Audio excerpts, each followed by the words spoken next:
Hello, hello, hello, hello. Who's out there right now? I'm in here. You can't see me on the screen yet. Um, but my name's Ryan Erickson, and I'm somewhere around here. I'm going to take this.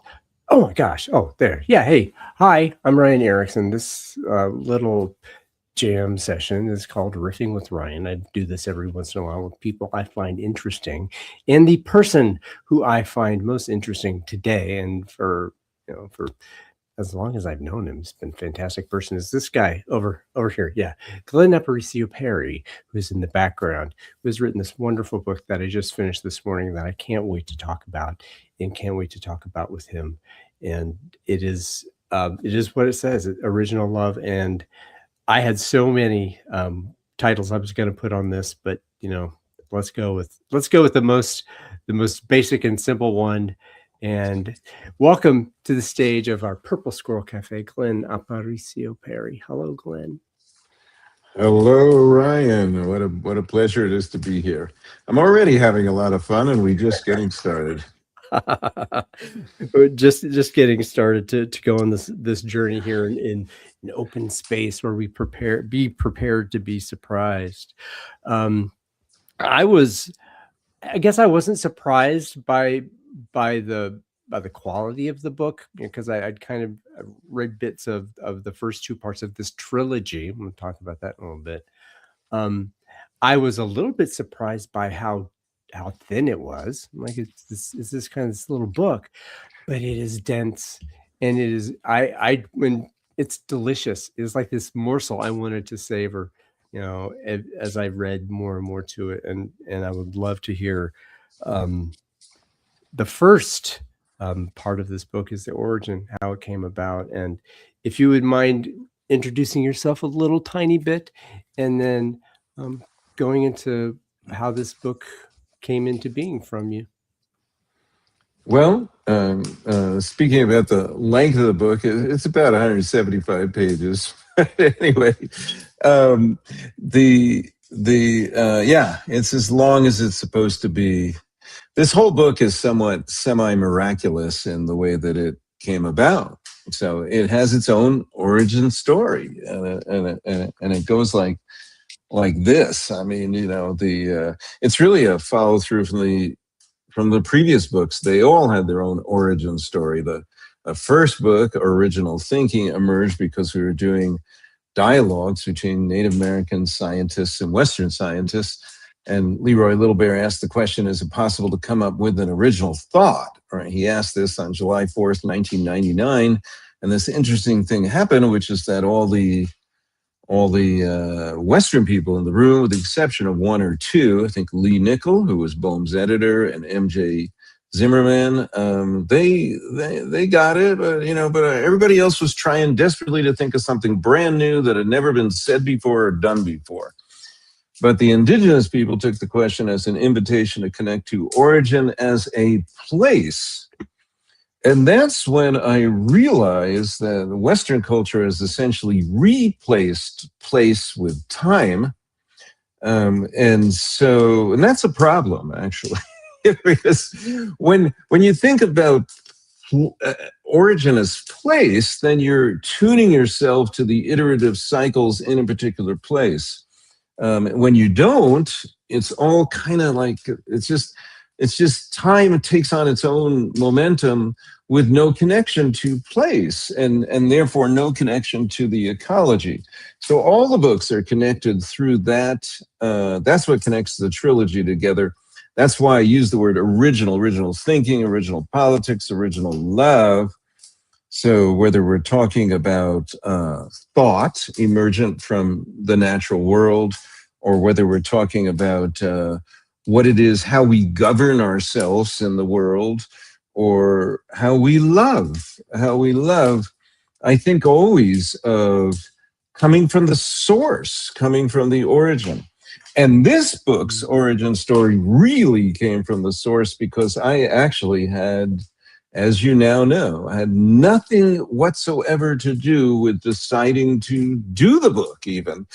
It was just that 8 years ago, I think it's 8 years ago now, maybe 7.5 years ago, my wife Tomoko. Then we'd been married for 30 years.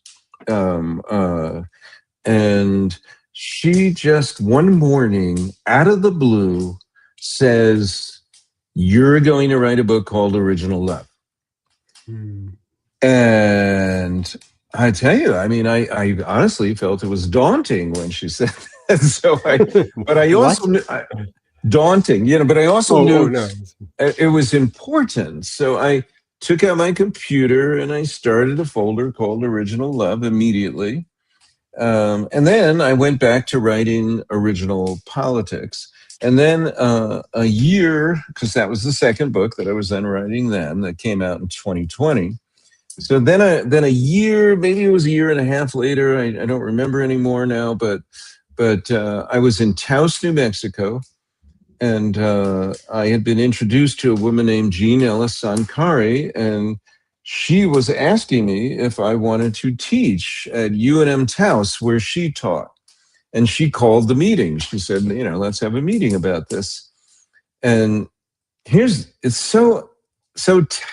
Have you been to Taos? I mean, it's so much like a Taoseño. You haven't been there, okay? But I've been to she interrupts. Espanola, but no. No, oh, that's close. But anyway, you're about 35 miles away.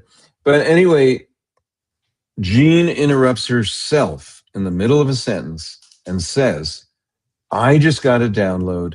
You're going to write a book called Original Love, and it will be the third in a 3-part series with original in the title."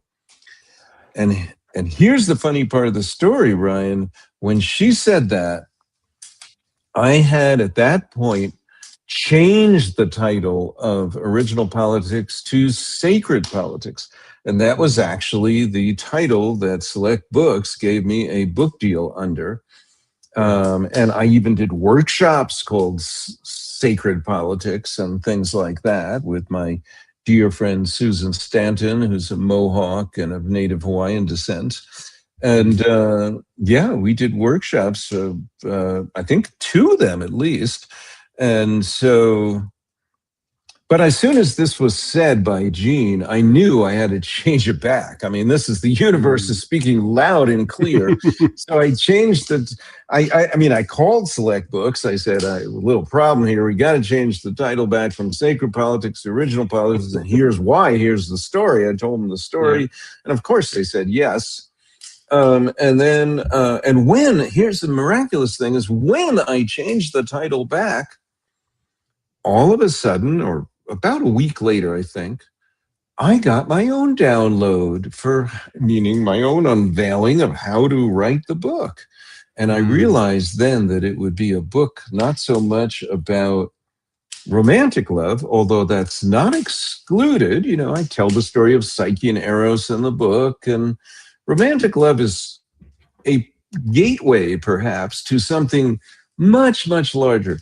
Love itself is this immense concept, which is why I probably found it daunting when it was first suggested. But I knew that this book would be about primarily a remembrance of love for Mother Earth and love for everything on the earth. Love, I started to feel into how the mountains are in love with the valleys, how the waters of the earth are in love with the other waters. I learned that from the Hopi partly when I went to a water conference back in 2012 on Hopi land. And Vernon Masayesfa and Jerry Anawa were the elders who were speaking about how the waters in the sky are in communication with the waters underneath the earth, which are in communication with the rivers, the streams, the brooks. And I also learned that in 2002 when I went to Costa Rica. And I had this experience in Costa Rica where I had a vision where I was a dolphin who was descending to the bottom of the ocean. But before I got to the bottom of the ocean, I realized I was a river dolphin, and I came back up. And then consciousness went way up into the sky, and I was looking down on this dolphin, and I began to see 5 rivers coming into confluence, heading toward the ocean. and I felt the heartbeat of Mother Earth. Ba-boom, ba-boom, ba-boom, ba-boom, ba-boom. And my heart just expanded so large. That might have been one of the seed points of this book, Original Love, because, when I came back from Costa Rica, I talked to grandfather Leon Secatero, who's been a dear ancestor to me. And I mentioned him a few times, more than a few times in the book. And it's also dedicated to him and other ancestors that have meant a lot to me. And Leon said, "You know what? You know why that was? It's because the the ocean, the rivers, the streams, the brooks, they are all interconnected, just like in your body. You have the heart is connected to the arteries, connected to the veins, connected to the capillaries. So there's all these bodies of water because, inside our heart, we call it blood, but it's water, and that is how we connect with the heartbeat of Mother Earth. So Leon was saying, we're the microcosm of the macrocosm. And that's part of the point of the book too. It's to see how much we're interconnected with all and to express it. And it's so beautiful. It's been a beautiful journey, and I feel very, very blessed, very, very loved, very, very whole from being able to write the book. And I just trusted that it would come forward as it had, and it came out pretty well. Thank you. Wow. Oh, it came out. There's such a lovely arc to it, and about again the timelessness of love. We talk about that. I just imagining instead of being connected to the place and that everything is here and now in this now and being present with the now is so uh, just grounding, and that this idea of time we talked about, if I'm traveling in time, I'm missing what's around me. I'm breathing the air and maybe I'm looking here there, I'm not connected to that. But this place-based presence, it created a depth that I felt in the book. And you also connect that to the progression of time in the book, right? There's this idea of the past stories and before the stories were stories into the different ages of humanity as we reach now. So I love that you did both kind of at the same time, that it's about connecting to the story of the place in the place and the progression of that story through time. And the first part of that, again, the multiplicity of what you talked about in your opening riff there, it spoke to the indigenous people here of Turtle Island, of this continent, and the cosmological origin stories as they're different throughout the planet. And I wasn't aware of Turtle Island and Sky Woman and all of those the beautiful stories. I actually learned a bit, and this is another thing that connected through the book, right? So there's this idea of what is origin? What does origin mean? First of all, that origin related to place and not novelty going through time. But this idea of the story, I hadn't heard the Sky Woman story until I read Braiding Sweetgrass by Ragnwald Kimmerer. Yeah. And I noticed you put Sweetgrass is like on the first 2 pages. Is that I'm like, how did you know that that's such a foundational story, and that what Sweetgrass meant in the Native American story? And I know that you're also deeply connected to Leroy Little Bear and all these other Native elders. I'm like, oh gosh, where do we start with this beautiful integration of what you're talking about in origin? And I would the first question I would ask to kind of bring my incoherent nonsense into something that is now, and ask, why is this book important to you? Why does love matter to you so much that you wanted to bring that spirit forth to you? Mm.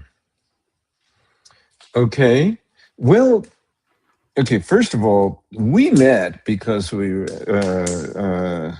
you facilitated open space at a Jean Gabser conference. Mm-hmm. And thank you for that. That was beautiful.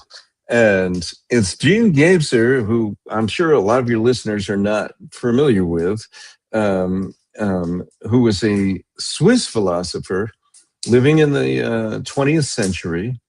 And he wrote a book that was later translated into English, but was not translated into English until 1985. No way. And in English, it's called The Ever-Present Origin. He was Yes. writing in 1949 and 1953, and it was called, and I apologize to any German speakers, but it's because I may mangle the language, but it's something like Ursprung und Gegenwart.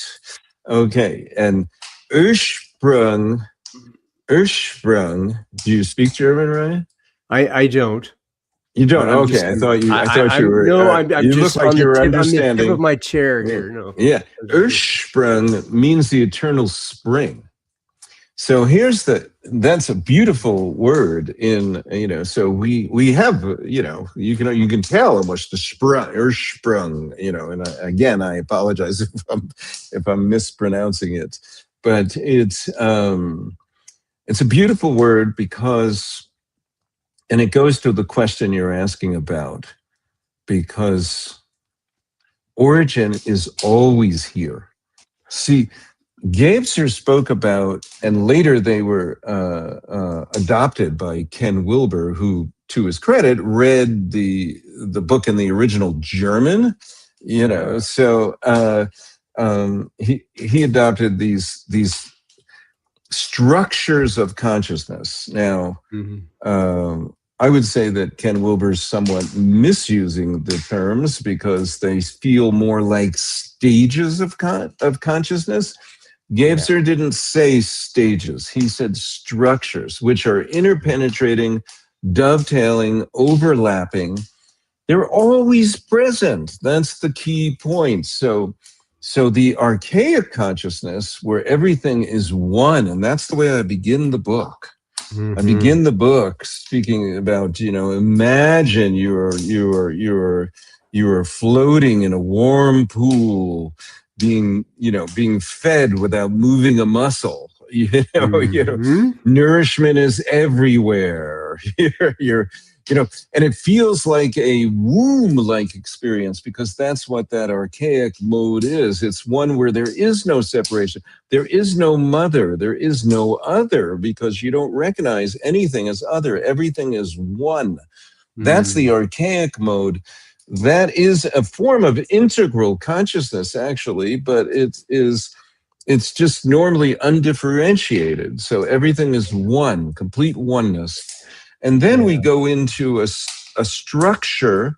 What emerges out, and what Gabser would say, is when one structure of consciousness becomes deficient or is no longer working as well as it used to, then another new structure emerges. So according to Gabser, and it makes sense to me, if you track along with the way we're born inside a womb, but then when we are born, we're born from the womb.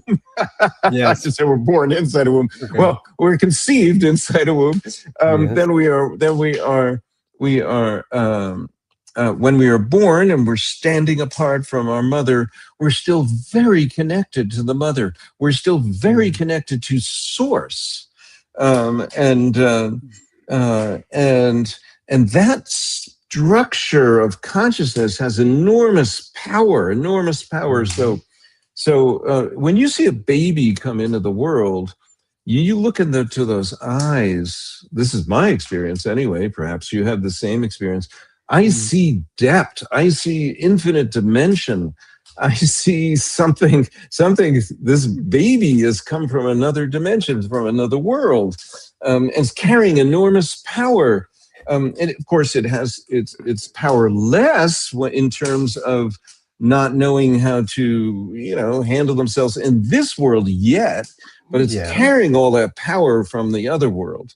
Yeah, the And physical then power, the power that is separate. And I have to go in there is that at that moment, in that warmth, in that wholeness, that complete integration, that that what is going to be a child is love, is completely love. It is only love and everything, and love is all. That's it what is I love. Yeah. Yeah. Yeah. Yeah. Yeah. Love. Love is what, we can never define love exactly. I say that in the book, and to define it is to confine it. That's been said by a number of people, mm, and I think it's really true. It's really mm. true. I And that heard it first from my friend Kennedy Braden, but I saw that it's been the architect. A lot of people have said it, but to define it is to confine it. Love can never be exactly defined. Probably the best definitions are the ones that include the aspects, like the Greeks, the ancient Greeks would talk about, storge is familial love, and eros is erotic love, and agape is universal love, which is, in Sanskrit is Vishwa Prem, and in Buddhism is karuna or compassion. These words all kind of get somewhat at the mm, feeling of what love is, but love is so enormous. We can't really ever define it.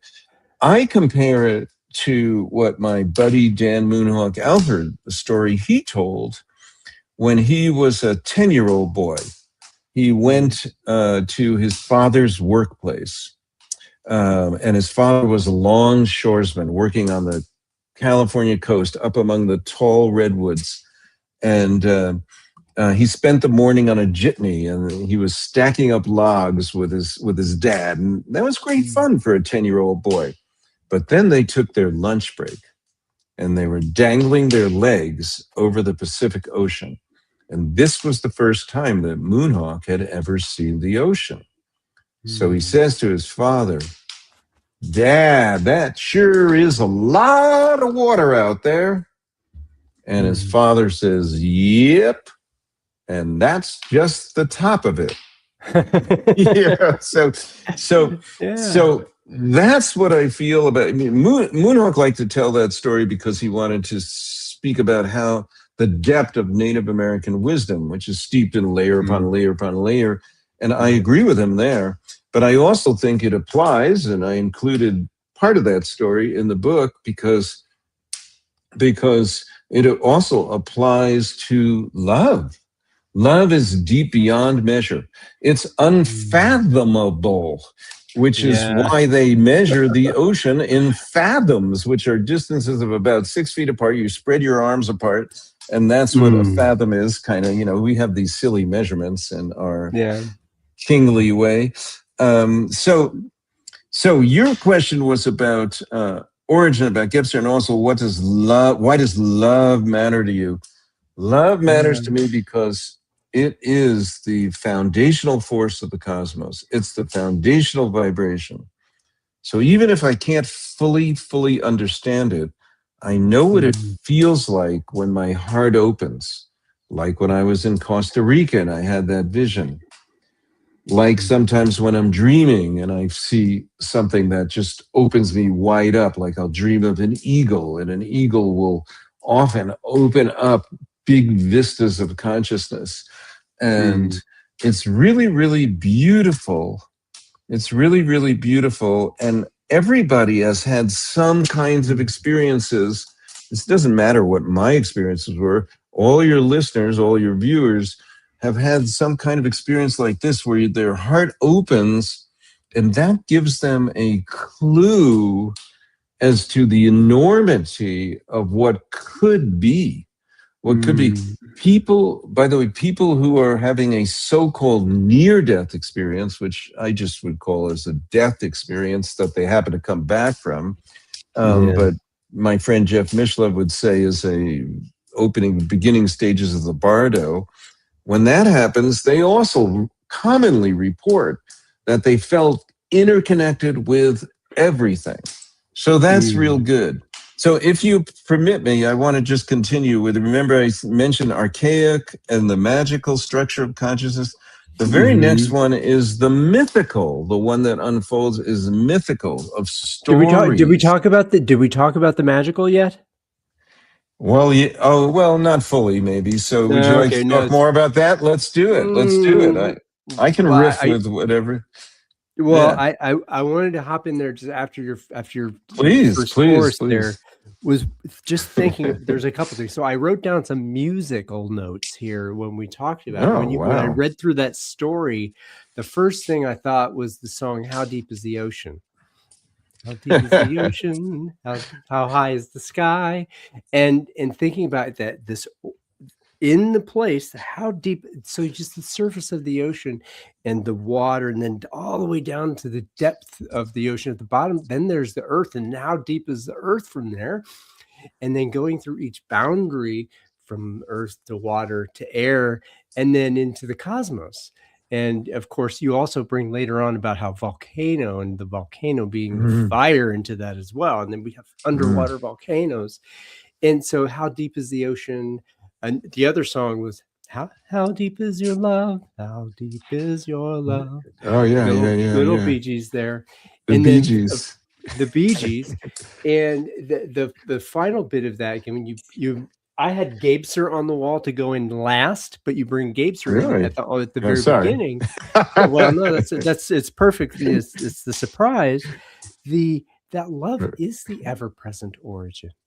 That was for me. That was like, you didn't bring Gabeser in until much later into the book, and like, well, that's what he's talking about. Why? I'm like, why did he call it ever-present origin?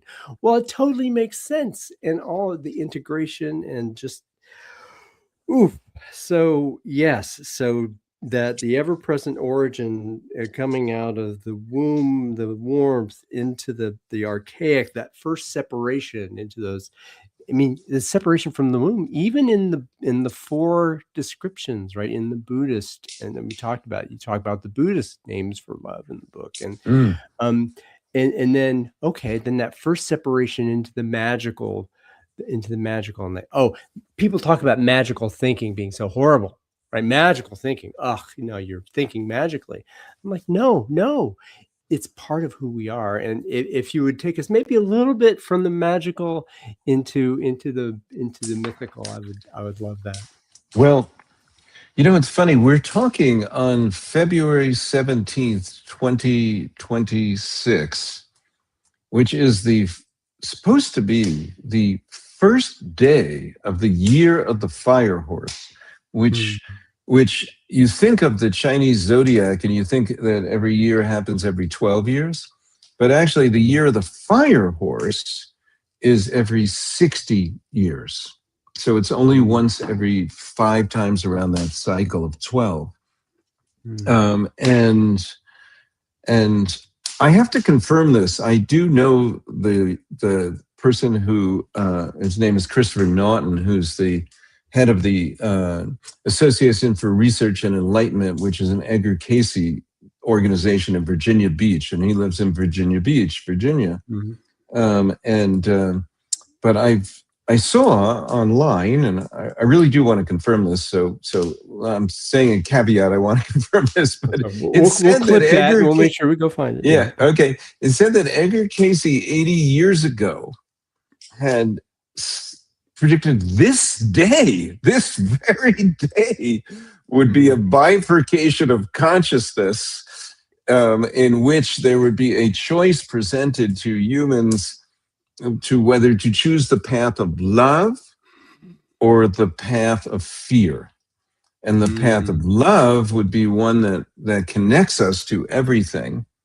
It really redefines the human, too, as a nexus that's interconnected. And that's consistent in all the work I do, because I think that was the definition of the way we thought of ourselves as human And then we went away from that and we started to think of ourselves as separate and transcendent from the natural world. And I think that's caused us a lot of problems. I want to So, bring something in there. I want to bring something in there, the fear sure, and love bit, if I can. of course. There's a quote from Rollo May. I heard Mm. it back Yeah, yeah, long, sure. long Yeah. ago. Yeah, I It's, got a tell me psychology degree. all Couple. right. So the way I heard it first was that the space between stimulus in between stimulus and response, there is a space. And in that space makes all the difference, right? That was how I heard it first. And then I got into open space and this idea of invitation and what is being invited. And I thought, well, you know what? That that space, like I'm stimulus and response, I'm stimulated, and how do I respond? And that space between stimulus and response is an invitation. And I began to say that invitation, the space between stimulus and response, is an invitation to make that choice between love and fear. And Wow. that's the there's so much about that invitation. It's confronting your freedom of that space. That am I going to dive into that space? And when I dive in, what am I accountable for? I'm accountable for what I am and how I navigate into the world. And I'm going to choose Mm. to be with love, to be love. And you talk about that too. Mm. And that is Mm. I that is am really, really enjoying what you're saying now. Because, see, now I'm learning something about you, Ryan. So, this is the depth of your connection with open space. And the reason why you're such a good open space facilitator is because you're actually going deep into that space in this very liminal way, which is a space between the worlds, and it's a loving space. It's a loving place. And so you're inviting love the way that you're living, and then you invite the people that you're facilitating to do the same. That's really, really beautiful. And it's evocative of later on in the book I tell the story of Psyche and Eros. I mean, I could tell the whole story now, but maybe I'll just say this at this moment. There's one. What? I was going to say, Psyche and Eros is a great one. We can certainly go there. There's one story I had never heard that you Okay. brought in first in the book. Oh, okay. I don't. And I'm sure you know what it is. I'm not telling you anything you don't know. But the names, what are the names? Oh my gosh, there were two names. You're talking about the separation of the sexes? No. There were two. There's a gosh. See, this is I'm okay to be live with this. People are going to watch me wandering around here. Okay. Well, you're looking. Did you get it? Inanna and Dumuzi. Inanna and Dumuzi. Okay, well that's Yeah. that I did bring that story in, but only I think that's in chapter 8, and Psyche and Eros is in chapter 9. So in Inanna and Dumuzi, well, Inanna is the name of the Sumerian great goddess. But people have to realize that we know more about the Sumerians than any other culture. It seems like, because we think of that as the cradle of civilization. And there's so much literature. When I grew up, everybody said, oh, this is the cradle of civilization, in the Tigris Valley, and it's just, I'm not saying that it is a cradle of civilization, but there are other cradles of civilization that happen in other places that we just haven't studied as much. So, whether you call the Pachamama, whether you call the great goddess Inanna, or I can't even. Someplace in the book I gave about 10 names. There's so many different names for the great goddess, but they're all connected through the principle that the great goddess is comfortable in all the realms. The great goddess is comfortable in the heavens. The great goddess is comfortable on the earth. And the great goddess is comfortable in the dark underworld.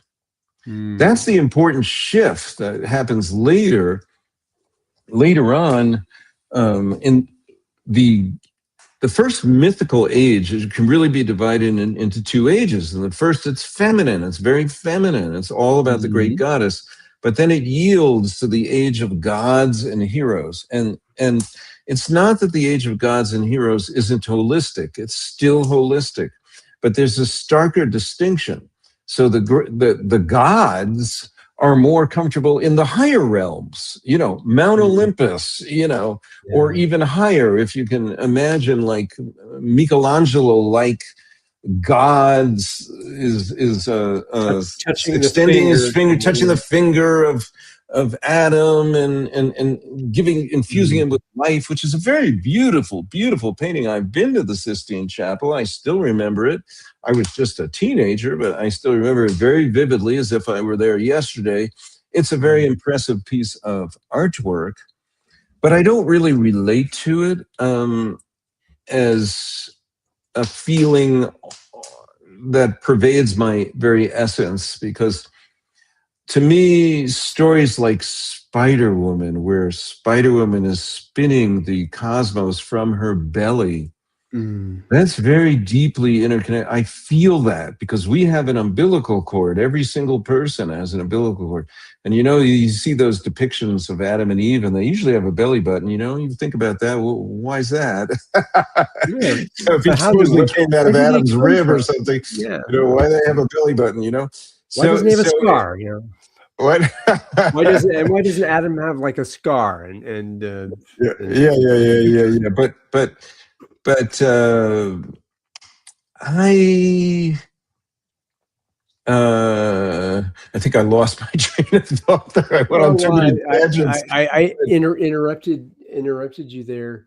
But you were asking about Inanna and Dumuzi. So the thing is, Inanna and Dumuzi emerge as really an example of a sacred marriage that is very strong in the feminine and very strong in the masculine. Now you have to understand that the great goddess perhaps is the most important symbol of all of humankind up until 1250 BC, up until the middle of the Bronze Age. That's when we yield and we start to go into the age of gods and heroes, which happens to be concurrent with the development of the battle axe and mace. So that's why the warrior cultures emerge, and it's probably why the masculine principles tends to become elevated at that time. And the masculine principles should be honored and revered as this principle of initiation, as principle of exploration. But the true masculine principle, of Dumuzi, and also you can find this in Dionysus, which I didn't say in the book and probably should have. But Dumuzi is an example of the sacred masculine who very much fully supports the sacred feminine, very much fully supports womanhood in her fullness. This is what all secure men should do. We should support. Don't be afraid of that, right? We should support. No, don't be afraid of it. Women have enormous power. Support it. Learn from it. Rejoice in it. It's all good. Rejoice in the sacred feminine and the divine feminine, the sacred masculine. There's a couple other things there we talked about. Scary that the masculine that has developed after exploring out into the world through all the ages of consciousness, that we've come to this place where we now define the Big Bang from the scientific mode, and that we're trying to describe billions of years ago in this way, but we still in this age, many of the men of the Enlightenment, we are here in the global north of the 21st century West, are afraid of womanhood. And I don't call me feminine at all. Calling me And saying I have a feminine part is an insult to many men, many who are in control and patriarchally. And how funny is not necessarily funny is that, but so, oh, women are complex. Oh God, they're so complex, and they have this lunar cycle that I don't understand. Oh God, I'm afraid of that. But you wrote in the book that here's complexity. Complexity need not be scary. It need Well, not be that's true. scary, and why be scared of the feminine if the feminine is divine, and you as the masculine are totally embracing yourself as the sacred masculine and being in unity with the divine feminine. And that and so okay, so I'm gonna put another pause there, that this idea of the great goddess and the great mystery and this femininity that we have essentially lost as a result of all this stuff that is trauma committed on the world, that the book is a lot about this indigeneity, the indigenous understanding of the universe, and the divine feminine. Like where we have come now is this very masculine, controlling kind of world, but you're evoking this let us consider and go into revolution to bring back an integration of the divine feminine and the sacred Oh my masculine. God. Okay. You brought up so many things. Okay. Let me try to be succinct in my reply because it's so much that you brought into the picture here. So, first of all, when you're talking about the Big Bang, what Paula Gunn Allen said, she is a dear ancestor. She was a dear friend. In a 2004 dialogue that we held, the theme was stories of the universe. So we had some of the greatest mathematical cosmologists there, like Brian Swim, who understands that the universe is a story. And he No, wrote a the book universe called the universe is a green dragon. well, his universe is Green Dragon. Yes, he also wrote the universe story with Thomas Berry. But yeah, the universe is Green Dragon. Look at that. It was close enough to bring up. Yeah, that's great. I love Brian's work, but it's more about time. So remember before I said that the Western cultures replace place with time. So it's about that it happened 13.8 billion years ago. There was this Big Bang. And so, what Paula Gunn Allen said in the 2004 dialogue, with respect, because Brian Swim was there and everything, she said, in where I come from, she said, God is a woman, and so it's like a cosmic egg. And so she said to me, I can't get behind the Big Bang story. To me, that's a male ejaculatory fantasy. It's a cosmic orgasm. Boom, boom, kaboom. It's a Everything is spreading separation. out. Yeah. Everything is spreading out, and the universe is expanding, and it's like this. Boom. It's very exciting and everything. But she said that doesn't work for me because I know that if there was a Big Bang, it's only been one of many. Because what man, after having this great cosmic orgasm, wouldn't go back for more? Yeah. That's what she said. That's what she said. Well, And how I did agree. I the agree egg of with the her. cosmos get fertilized in the first place, right? How did that happen? Well, okay. Now you mentioned complexity, not to be Yeah. scared of complexity. That's Yeah. true because the very word complex comes from being braided together. So everything in the cosmos is a kind of braiding where things are enfolded into other things. Ecosystems are always relationships upon relationships upon relationships upon relationships. Everything is enfolded into each other. Everything is if you were thinking mathematically, a subset of a larger set. You mentioned the indigenous and divine feminine, and thank you very much for mentioning that because that gives me an opportunity to say, look, as a man, I had an epiphany when I was writing this book that I think most women already knew. But Mhm. I realized that almost everything I've been studying, and I've been, to some degree studying indigenous wisdom since 1983, when I went to the California Institute of Integral Studies, and the aforementioned Dan Moonhawk Alford, he was teaching a class. It was called Anthropological Linguistics, and it brought together the confluence of Native America, science, language, and consciousness. That was the class. It was amazing. It was mind-blowing. And since then, I've been fascinated with all things having to do with uh, Native America. I myself am 25% Basque. That's my only claim. That's the only thing only heritage I can bask in, because Oh. my grandma is Basque, and she was from the High Pyrenees in Spain, and she, walked 300 miles to Barcelona and got a job as a sous chef, and then married an Aragon Spanish man, and they gave birth to my father. My mother's Jewish, so I'm all tribal, even though I just look like a white guy, right? I'm all tribal. So it's. But I did learn my grandma lived with us from age 3 to age 13.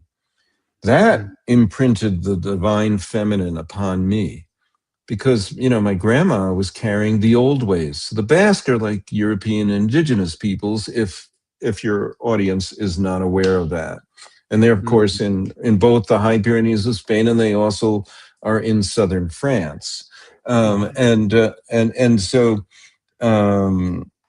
I got to visit my grandma's village when I was 14. My grandma lived with us from the time I was 3 until the time I was about 13. And then she went to a nursing home for a couple of years. I think she was in the nursing home when we went to Cereza, Spain, which at that time was a village of like 55 people. And the entire village came to greet us because we were their relatives. And also, we were the first automobile that ever came into the village. There was a town down the road called La Spugna, where their automobiles had come, and we could have walked the 2-3 miles from there, but my mom didn't want to walk it, so my father drove a Volkswagen Squareback over this rugged terrain, and we kind of stumbled into the village. Everybody greeted us. They served us they feasted us with this immense amount of food.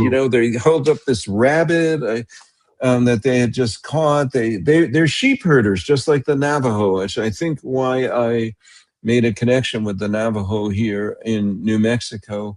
They also, so they served us mutton, they served us rabbit, they served us, I think, all these fresh vegetables that they had grown. And it was quite the feast. I went back to my 7th grade class, and Mr. Fisher was there, my teacher, and he said, the economic index of poverty is based on if you earn like $4.30 an hour. If you earn less than that, you're poor. And I said, I had raised my hand, and I said to Mr. Fisher, I'm sorry, Mr. Fisher, that's not correct. I just came back from my grandma's village in the northern, the High Pyrenees in Spain. They don't have any money, no money whatsoever. And yeah, maybe they could use some dental work, but they are wealthy beyond means. They are wealthy. They grow their own food. They have their own animals. In the winter, they use them for heat. And we went there, by the way, in August of 1969. My dad worked on NASA. He worked on the Apollo 11 project. So July 20th, 1969, man has landed on the moon. And then we come to this little village in Spain where we had to, we were the first automobile that ever drove in there. So what a juxtaposition! What a juxtaposition! But I, that's one of the reasons I dedicate the book one of the ancestors I dedicated to is Angie Arian, or Angelus Arian, as she's known. Yeah. She was one of my teachers in 1983 as well. And she's Basque, so she and I could bask in that heritage. So Oh Oh, yeah, she's oh Basque. my She's gosh, totally Basque. and when the Basque region having such a unique kind of um, insular kind of way, that there's their own language. They did not want to consume the language of the queen and the queen's language, and they've so connected to one another in that region that that I mean, it is to me, it is just fascinating how, Yeah, yeah, I mean, oof, and the economics of that region, they're so independent. They're the Mondragon Corporation. Mondragon yeah, is very much independent, worker-owned cooperatives that we are together. We're not talking yeah, about, this yeah. giant thing. The economics of that, it's so foreign to the kind of, oh, the economic value is this, and then if you don't make that, it's and it's the Uh, other thing that it's connected like the gross national product, and it is gross oh, because mm, it's so yeah, reductionist that, and there are other ways of imagining economies, and I think there's one guy who I discovered recently, Mark Enielski. He's a yeah, Canadian guy, talks about the general well-being index. Like, yeah, why yeah. aren't we as human beings, if we're going to measure something, why don't we measure our connection together in some way as human beings? Why don't we measure what is real?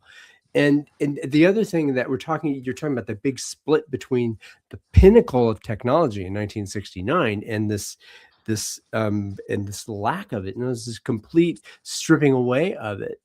And Yeah. another story that came to me recently is that idea of development that didn't, like, what is the undeveloped world or the underdeveloped world, that didn't really happen until, was it Eisenhower, like after the Second World War. It's like, oh, we will now give of our abundance to the underdeveloped world. We shall develop the Mm, world. And mm, in meantime, the folks all over the world were saying, I didn't realize we were underdeveloped. And like, what is, and I mean, and obviously there's poverty and suffering all over the world, but to be so presumptuous that development and progress is only about technology, and that mechanistic technology, as opposed to the social and emotional and the technology of love. And okay. oh my Wow. God. Okay. Oof. May I jump in at this point? I mean, first of all, I don't think I even completed the thought before No, that I that is interrupted that you. that's all right. That's all right. That indigenous and indigenous wisdom and divine feminine wisdom are very interconnected. That was the Yeah. epiphany that I had, that Yeah. most women already have had. Mhm. And I think that's really important because both of them are about blessing and wholeness. Both are Mhm. about blessing and wholeness. So, when you're inside a womb, everything feels whole. So the feminine Mhm. experience is inherently whole. The masculine experience is actually inherently involves some kind of separation. Mhm. Initiation, exploration, and that's part of being human too. So, Yeah. we need that. We need to be able to go out and explore, whether it's, going to the moon or going to Mars or something, or just exploring outside the habitat where we've been in. So that's important. But when you speak about the developed world or not developed world, that's a very deep subject you just opened up. But some of the people I admire the most are like Vandana Shiva. Are you familiar with her work? I'm not. Okay. Vandana Shiva was a physicist who then transformed herself into being a messenger that is in support of revitalization of traditional farming practices and traditional ecological practices in India at first, but now she goes all over the world, Mhm. and what she understood was that the traditional farming practices, the traditional ways of working with the water, working with the land, were good. It wasn't, it's almost like what happened is, and it didn't come from a bad spirit or bad motivation, but you mentioned Eisenhower, but the United States was during the Eisenhower realm in the 1950s. I mean, we were really the envy of the world in a lot of ways. I mean, we had just, emerged victorious in World War II, and our economy was booming. And, you know, I'm, 70. So, my parents were doing really well, and stuff. So in that time, the United States was in a lot of ways the envy of the world. And to some extent, we went to foreign nations, and some of it still today, until at least until 2024, or 2025, I should say, because that's when the current administration actually got in January 20th. Some of it was really still operating very well in terms of being helpful to all of the world. But also, a lot of it has to do with economics, as you probably realize.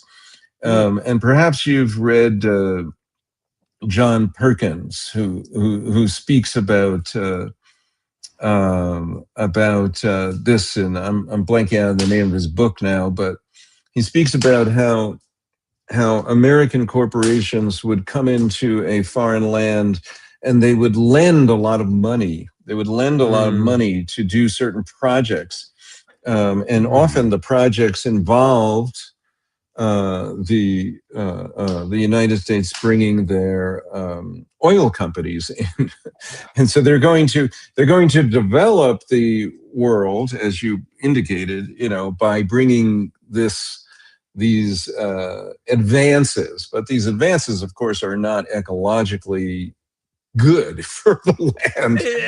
They're not socially good either, in terms of, now we are going to bring in the concept of debt to you, and now we are going to obligate you to pay us back in currency that you didn't want in this first place. That is just an idea, and we're going to obligate you to that, and to have us impose our abundance in a way that is extracting the world. It's like, oh my God. Yeah, so that's what John Perkins' book. I can't quite remember the title, but it's about the economic hitman.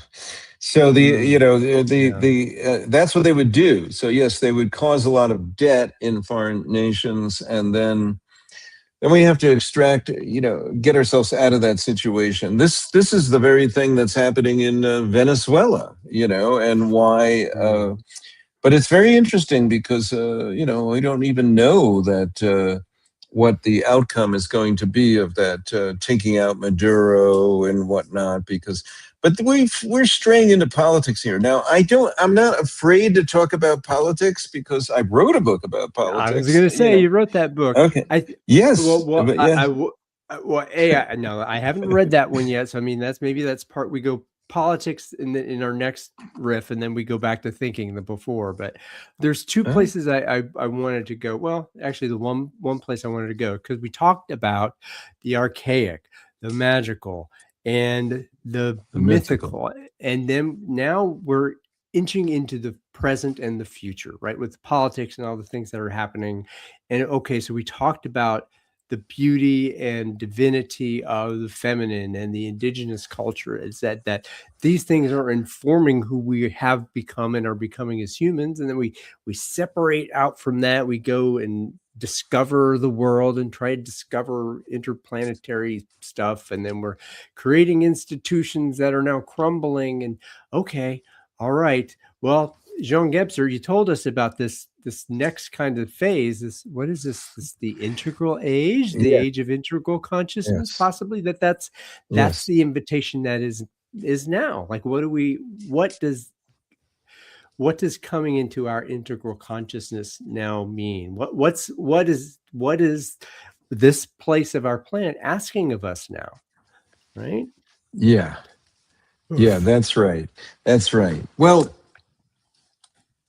Beautiful that you brought that up. Yeah, well, we're in the mental age now. We're in the age of the and according to Gebser, every structure of consciousness emerges in an efficient mode, and then it gradually deteriorates into a deficient mode. We are in the deficient mental, big time. We're in the deficient mental. The efficient mental, just to give people an idea of, emerges somewhere around, 2500 BC or something. You can look at the ancient Greeks, and they were looking for this.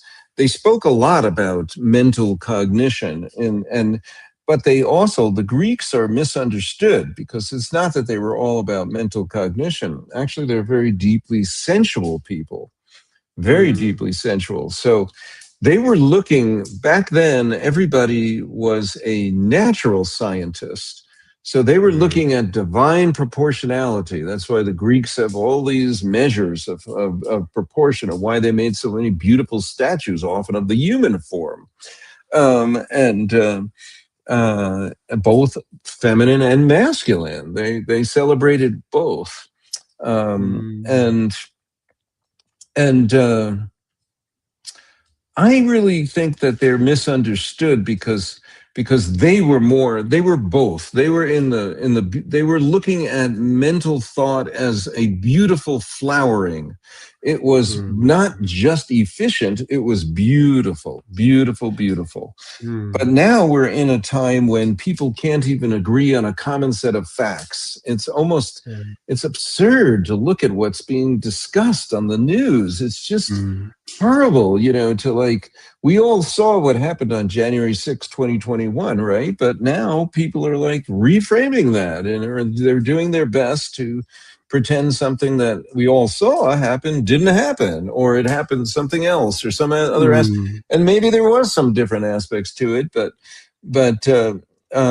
it's just getting hard for people to agree on a common set of facts. But as bad as that might sound, it is a prelude to what you were just saying.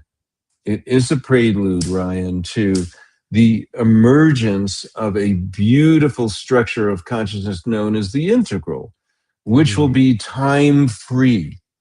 It will be time-free. And that's what Gebser called it, time freedom, and that's, or atemporal. It's no longer just past cause and effect. It's really about what things want to go together.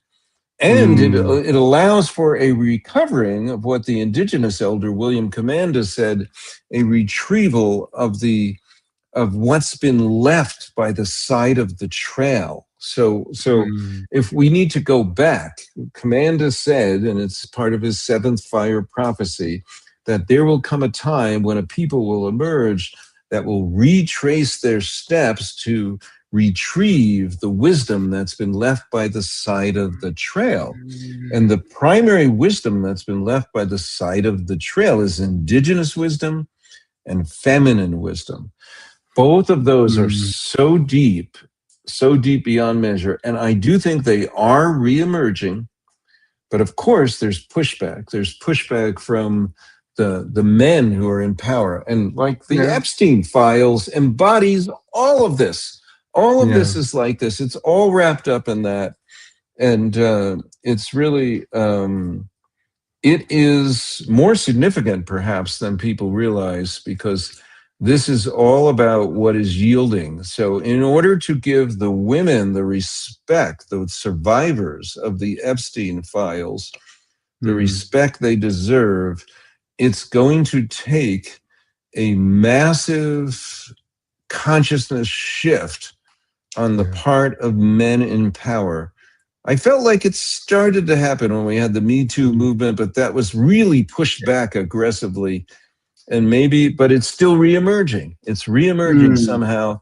So maybe, just maybe, we'll make some incremental progress along that way and start to respect the power of the feminine again. Well, a revolution, right? what is revolution? We talked about a revolution of love in the book, right? What a Then that's revolution. right. And I say got to what a start revolution. singing now. Yeah, if you Yeah. say you want a revolution, well, you Yeah. know, And we all and what want to change the it's world. it's circular, right? And that's the thing. It's like a Oh, yes, piece I did turning point around. that out. I did point that out Um, because it's a very funny word. Yeah, revolution means to go around in a circle. So it comes back. Things come and back again. That's what perennial wisdom is. yeah, Yes. and we talked about revolution, remembrance, Yes. recovery, all these re's that you put in the book. I'm like, how many I re's like do I all have the here? re words, and I give some credit to Shakespeare. He used them a lot. He brought them into prominence. The re words are my favorite words of the language because there's, I don't really go for this idea of just it's a once in a, it doesn't happen like that. It's circular. And I blame Descartes. I blame Descartes. Oh, don't blame Descartes. Well, Maybe he put the Descartes before the horse a little, but but but Descartes was actually a spiritual man, and he was trying to prove the existence of God, and he just don't blame him because he was part of his times. In fact, I wrote about this in my book, Original Thinking. He was asking for feedback from all his contemporaries. He was just part of the times. He was yeah, part of the times. He wasn't the yeah. only guy that did that. Okay. Yeah. All right. So there's got to be somebody to blame. Oh, I was also thinking, well, No, do there we blame doesn't. the plow? Do we blame in the 1200s? Do we blame the clock? Do we blame the wheel? No, But do we blame the don't tool? Just the don't blame tool. Like don't the blame anything. It's yeah. just it's just what we're going through.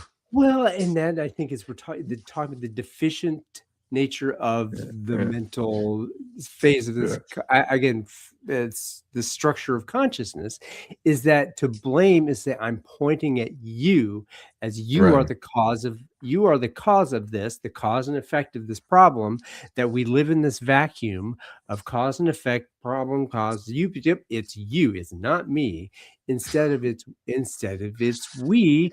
And Uh, this is the other part of this when we talk about cause and effect. There's a systems thinker named Russell Acuff that I've been introduced to by one of my buddies here that I do this stuff with, Niels Flagging. Hello, Niels. Is that Acuff talks about not cause and effect, talks about producer and product. And that in a cause and effect, the cause and effect is necessary and sufficient. Those two things happen. And they're linear, there's time. But when we talk about producer and product, we're talking about I'm a producer, you're a producer, they're a producer. Wouldn't you like to be a producer too of this environment and this circular system of systems and ecosystem around us? That the point of a system is not the parts of the system that are separate from one another. It is, like you said, I think it's the braid. It's what connects us, that the relationship between all the parts is what matters, and that's the love in between. It's not the digital ones and zeros of that. It is the analog in between, that we are the analog that connects the digits together. And that is a thought that you kind of tied those, that you braided those things together for me, Glenn. Thank mm, you. well, um thank you.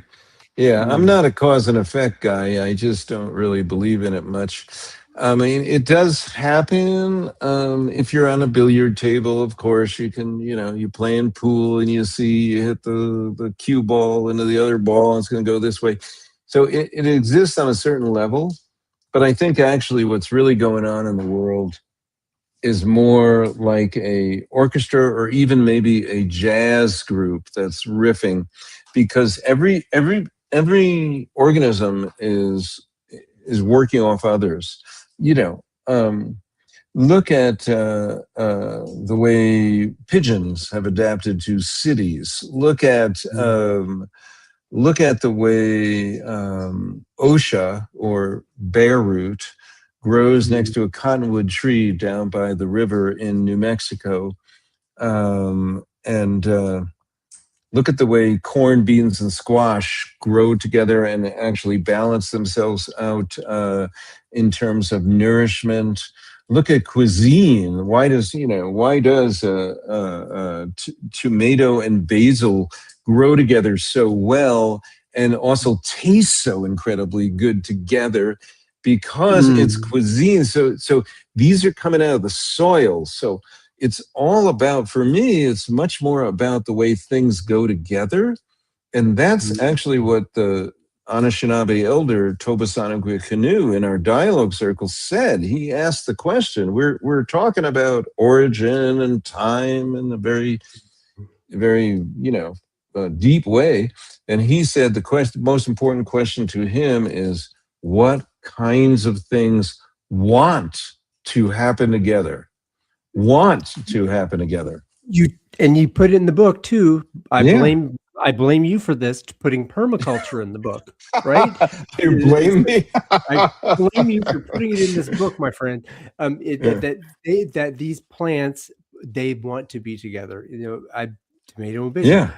goldenrod and aster, which is such a wonderful story from Yeah. breeding sweetgrass, and this idea of botany. Well, what better way of thinking about the plant people being together, and that plants being together, and permaculture, a connection to the earth, the divine feminine, and the tending, and all these things they integrate together, and it is just so beautiful. And they integrate together, and not like now. What have we ended up here? We've ended up with oil and water, right? I think you know where I might be going with this one. So oil and water, well, they don't seem to mix, but if you have gone to a seed conference back in the years back, you may have heard something called spiritual mayonnaise. I read about that. I put that in the book. Okay, good. That's like my favorite. I have the many favorite phrases I have in the book. Spiritual mayonnaise was like, oh my God, I got to bring that back in. So talk about spiritual mayonnaise for a moment. Well, what you're talking about is we had a conference in 2005, and it was called Oil and Water, Can They Mix? Western and Indigenous Approaches to Economy, Ecology, and Community. Which is a mouthful, but that was an incredible conference, and we looked at everything, including we had Lynn Twist, who's probably the world's greatest fundraiser. I was able to get her for that conference, and Indigenous people really loved her because she spoke about the soul of money, the spirit of money, which is really about. She's looking at money as fertilizer. Money is something that you put in, when you put your spirit, your sacred intent into something, then it grows. It grows. So that's why she's the best fundraiser in the world, because she says that. And I wish I could do it quite the same. I mean, I'd like your listeners to send $10,000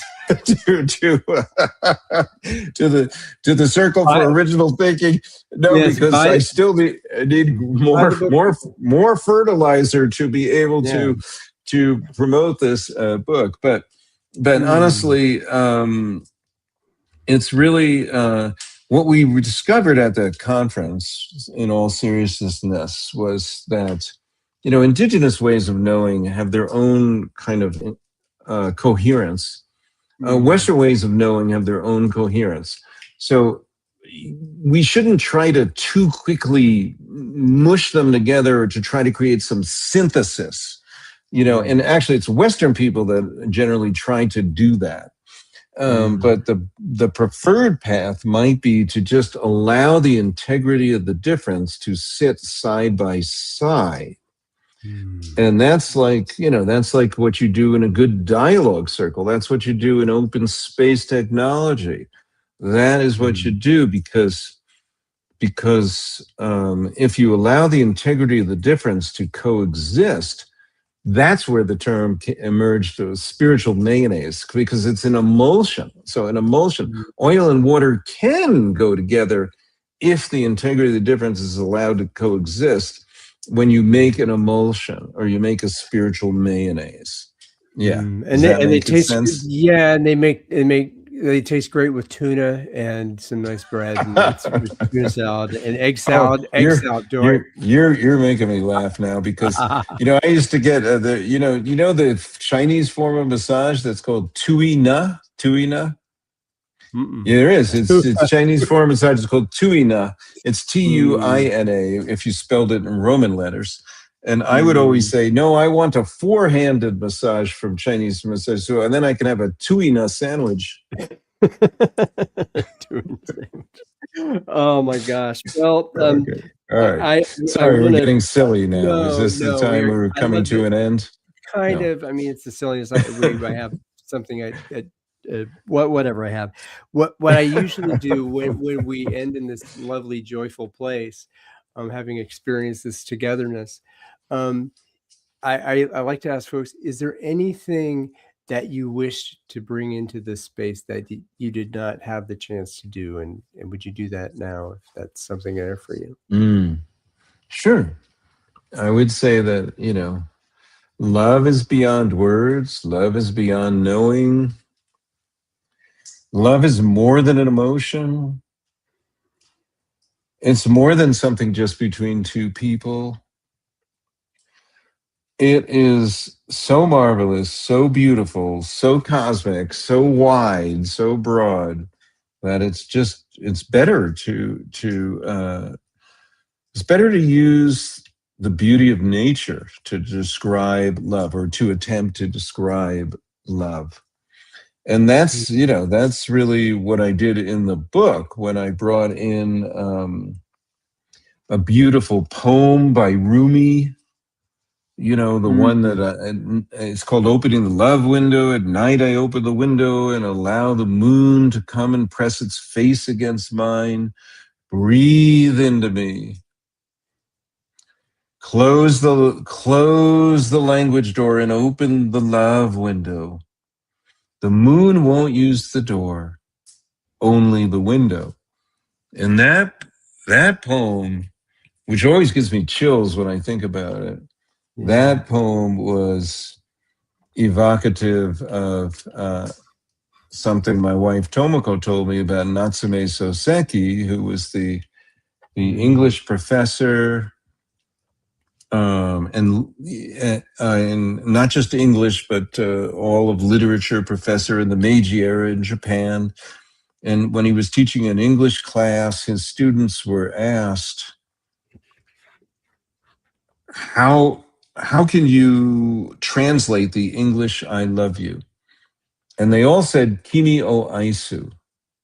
Kimi o aisu. And that's because kimi means you and ai means love.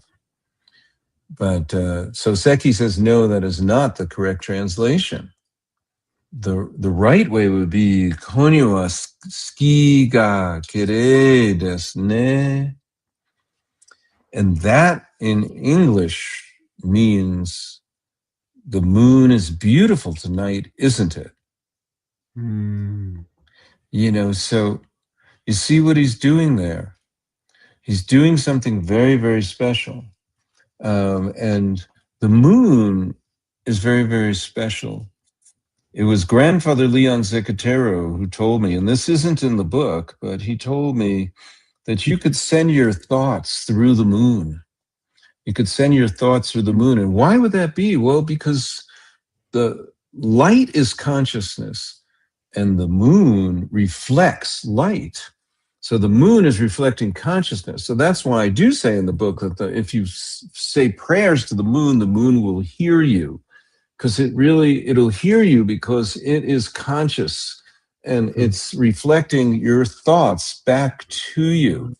So that's a good way to pray for others. It's a good way to communicate. It's like the ultimate smoke signal to use the moon to get someone's attention, because the moon is the same, but it's always changing. It's always in different phases, but you can see it from all over the world. Now, you may not be able to see in New Mexico. I can see the moon in the daytime very easily, but when I lived in New York City, I could never see the moon in the daytime. I could hardly see it at night behind some building or something, but the moon is always there, and you can always take the moon inside your heart Love, in the same way, is always there, and you can always take it inside your heart, and you can move very gracefully and beautifully through the world. And that is really what love means to me. It doesn't mean that I understand it all, but it's always with me. Love is always present, and it can really help. It can support, it can open our heart, and it can open our way of thinking to all the beauty that there is in the natural world. And then we're going to care enough to protect it. Because once we understand that we are water, we are air, we are light, we are this earth that we are standing upon, like the ancestors have done since time immemorial. Once we understand that we are that, we will protect it. And that's it. Aho. Thank you. Thank you, Glenn. We are love, right? It's about being love, isn't it? We're love. We're love. Some people would say God is love. If you want to use the word God for everything, then yes, God is love. And I just use, I tend to use other words, or think of the elements as the creators themselves. But to each his own, and if that works for you, fine. Yes, everything is love, ultimately. Yes. Wow. Oh, wonderful. Oof. Wow. Well, thank you so much for the precious gift of your time and attention here, and this beautiful gift of a book, which is available. Yes, it's available on Amazon, but it's probably available also on GlennAparicioParry.com. Yeah, I think there. Yeah, it is. It is. Yeah. So what would serve you best for people to purchase the book? Is there a particular place where you would wish for them to purchase, to give their love, the loving money that they have to buy this lovely book? Well, thank you for your kindness. I would say at this exact moment, maybe go to my website, GlennAparicioParry.com, or it's a little easier to think of originalthinking.us. Originalthinking.us, that's more easy to remember. And then you'll go to the bookstore. For one reason is that for some reason there's a supply chain. The book's already launched, but Amazon is claiming they're shipping the books in like a week from now or something. So you'll get it faster if you go to my website, originalthinking.us. But if you love the book, buy another copy from Amazon or something, and then you can post a review. Give it away. Tell other people. That's the way any book takes off, is if people tell other people. If it touches you in your heart, and just remember, it's not about me. I'm not talking about me, because this is not my dream. This is the dream of the ancestors that came forward. That's why, if you recall in the beginning of the conversation, it was Tomoko that told me to write the book, and then another woman from I didn't really have to do with it. So I'm just the messenger. And every single one of you can also be the messenger. If it touches your heart and you want to share it, please do. Thank you. Wow, thank you, Glenn. Oh my. Well, I'm going to put you in the penalty box and say goodbye to all these lovely folks out there who've lent an hour and 23 minutes to us. Whether we were live and experiencing this together with them, whenever you watch this, however you watch this, you are with us, because everyone is with everyone everywhere always. So I'm going to check out you in a minute there, Glenn. Oh my gosh, Glenn is not there. You put yourself in the penalty box. You didn't intend to do that. Oh, I didn't intend to do that. I intended to do this and then put we're going to add the book to the stage. You. There we go. Original Love, Glenn Aparicio Parry. And look at that beautiful cover. That cover is just. Yeah. Oh, it's over there on the right side of the screen. Originalthinking.us is where you go to buy it, and then Glenn will get that beautiful love of your cash dollars in there. And my goodness gracious. This has been so wonderful. I've now put Glenn back in the penalty box, and I'm going to get to go talk to him for another few minutes. But thank you for the precious gift of your time and attention. And we'll see you next time. And let me put this thing up there. So now I get to say goodbye.